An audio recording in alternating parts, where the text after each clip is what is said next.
Il existe des parcours qui marquent une vie à jamais, des histoires d'une puissance silencieuse, capable de faire naître l'espoir dans les cœurs. Voici celle d'un homme dont la vie fut une lutte incessante, une ascension forgée dans l'épreuve. Par sa détermination inébranlable, sa foi profonde et son amour indéfectible pour sa famille, il a tracé un chemin hors du commun. Voici l'histoire de Monsieur Isaac Ndjetse. Bonjour, je suis Isaac Ndjetse. Je suis né à Bangou, mais c'est à Souza que j'ai grandi. À l'âge de 6 ans, alors que j'étais encore un enfant, la vie m'a brutalement arraché ma mère. J'étais orphelin, un vide immense, une douleur que les mots ne peuvent décrire. On dit que le temps apaise les blessures, mais certaines restent à jamais gravées dans l'âme. Pourtant, ce drame n'a pas été la fin. Non, c'était le début d'un combat intérieur, celui de la survie et de l'espoir. Perdre sa mère si jeune aurait pu l'anéantir. Mais Isaac n'a jamais laissé le poids de cette tragédie l'écraser. Plutôt que de sombrer dans le désespoir, il a puisé en lui une force insoupçonnée. Dès son plus jeune âge, il a compris une vérité cruelle. Personne ne viendrait le sauver. Il devait se battre, seul. Très tôt, j'ai compris que si je voulais survivre, je devais me battre. J'ai tout fait, tout essayé pour m'en sortir. J'ai été manœuvre dans la construction de la Soca Palm de Kapa, j'ai travaillé à la CDC, et même à la KDF, une société pétrolière opérant dans les mangroves du fleuve Wouri. Là-bas, on me payait 1500 francs par jour, soit 45 000 francs par mois. C'était un travail éreintant, mais je n'avais pas le luxe de choisir. J'ai poussé des pousse-pousse, labouré les rues sous un soleil brûlant, j'ai vendu du poisson frais, des friperies, un kong samba, des noix de coco et des feuilles sauvages de gongolave, celles que l'on utilise pour attacher les bâtons de manioc. Mais parmi tous ces métiers, il y en avait un qui exigeait du courage, de la force et une volonté de faire, la cueillette et la vente de noix de coco. Grimper au cocotier n'était pas une tâche ordinaire.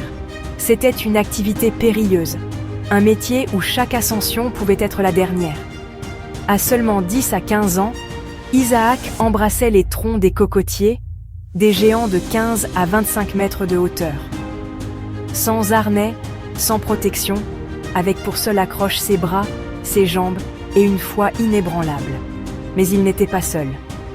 2 amis, 2 frères de combat, partageaient avec lui cette épreuve. Etoudou Pavko Priva et Ewoki Akulong Ferdinand. Ensemble, ils se donnaient du courage, s'encourageaient dans cette ascension vertigineuse. Là-haut, le vide sous leurs pieds, mais la vie devant eux. Celui qui lui avait appris à affronter cette épreuve, c'était Papa Diela Jean-Marie, un homme qui l'avait initié à l'art de grimper. À ses côtés, Isaac avait appris à défier la peur, à dompter la hauteur, à survivre. Chaque matin, je regardais ces cocotiers immenses et je savais que ma journée se jouerait entre la vie et la mort. Mais j'y allais, parce que je n'avais pas le choix, parce que derrière moi, il y avait ma famille. Je grimpais pour eux, pour qu'ils aient de quoi manger, pour qu'ils ne sombrent pas. Chaque sou gagné était une victoire, une preuve que je pouvais avancer, que je pouvais me battre. Les jours étaient durs, les nuits encore plus. Il rentrait exténué, le corps brisé par le labeur, mais l'âme invincible.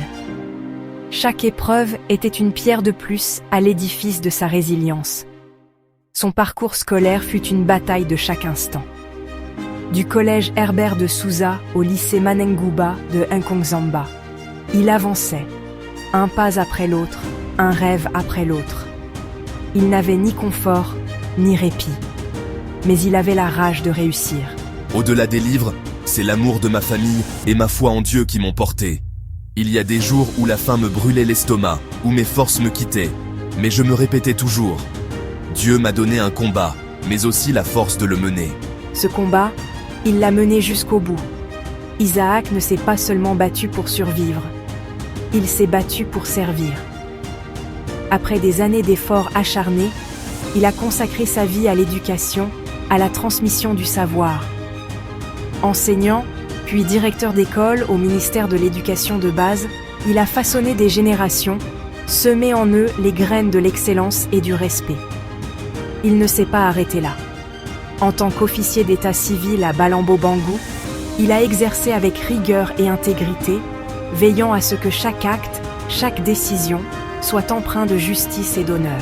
Chaque document que je signais, chaque certificat que je délivrais, ce n'était pas qu'une simple formalité. C'était un engagement profond, un devoir, un moyen de rendre à la société ce qu'elle m'avait permis de construire. Aujourd'hui, Isaac est à la retraite. Mais son histoire ne s'arrête pas là. Aujourd'hui, je ne travaille plus, mais ma mission ne s'arrête pas là. Chaque jour est un cadeau, une occasion d'apprendre et de transmettre. À mes enfants, à mes petits-enfants, à ceux qui croisent mon chemin. La vie est un combat, mais elle est aussi une leçon précieuse. Je ne laisse pas derrière moi des richesses matérielles. Je laisse des valeurs, une foi inébranlable. Une preuve vivante que peu importe d'où l'on vient, on peut toujours se relever, toujours avancer. Isaac Njietch n'est pas seulement un homme de foi, un homme de famille. Il est un modèle, un symbole de résilience. Son parcours est une lumière qui éclaire nos chemins, un témoignage vivant que l'on peut toujours se relever, toujours avancer, quel que soit le poids des épreuves. Parce que l'histoire de Isaac Njietch, c'est plus qu'un destin, c'est une leçon de vie.